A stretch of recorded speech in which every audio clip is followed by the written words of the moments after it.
It was April of last year. Because of our ministry with cancer patients, I met this beautiful mama, 39 years old with 2 children, who has battled cancer for many years. Her youngest, he was only 8 months old when mama was diagnosed with cancer. And he was almost 4 in this picture. And his sister was 6 years old. They tried everything. I met her 7 months before she passed away. Jill wasn't married in the church. They weren't very active at that point in their walk with the Lord.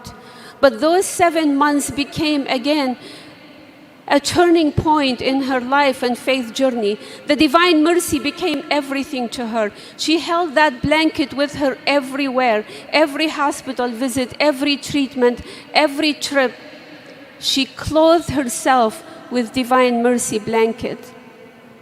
I remember last year during Holy Week, when we knew she had very little time left. She said to me, "Mother, I always dreamed that one day I will see my daughter walking down the aisle.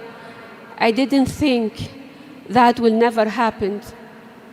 I told Jill, I said, "I might not be able to give you that wish to see your daughter walking down the aisle, but you can see her walking down the aisle to receive her first communion." That was Tuesday of the Holy Week, and I knew she had maximum about a week left. Again, I called our archdiocese because the girl was 6 years old, and it was a pastoral request to see if this girl would receive first communion while mommy is alive. I went to her in the hospital on Holy Thursday, and I said to her, "Your baby girl will receive communion on Easter Sunday, and you will walk her down the aisle." And she said to me, she said, "Mother, I always thought I will give her my veil." So I asked her permission if I can get her veil, wedding veil.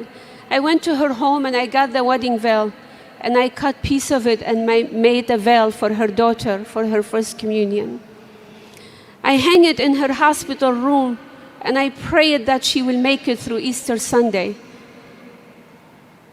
On Holy Saturday, I went to the hospital and I said to the doctor, "I have to take her to the church tomorrow."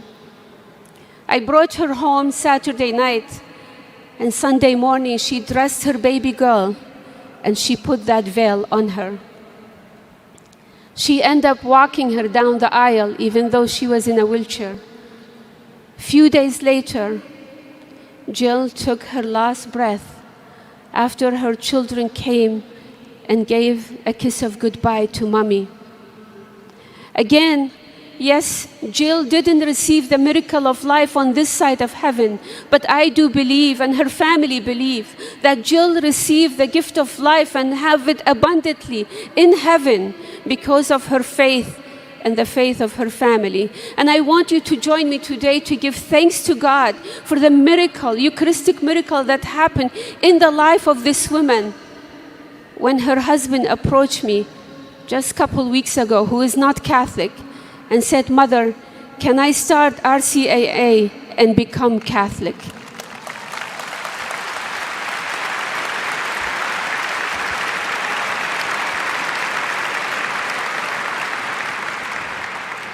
Last but not the least, when I was in prison ministry, the priest came on Easter Day to bring Holy Communion to the prisoners.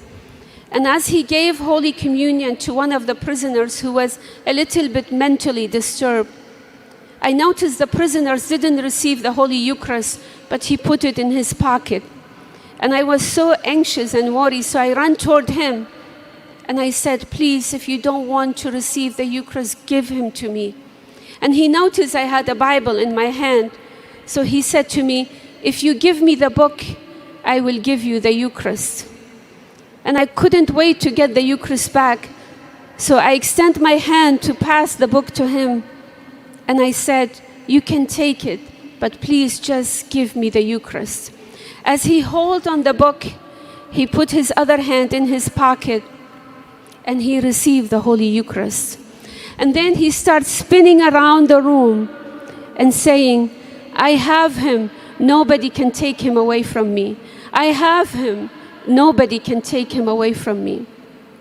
Yes, at that moment, maybe you might think this prisoner got a trick on mother.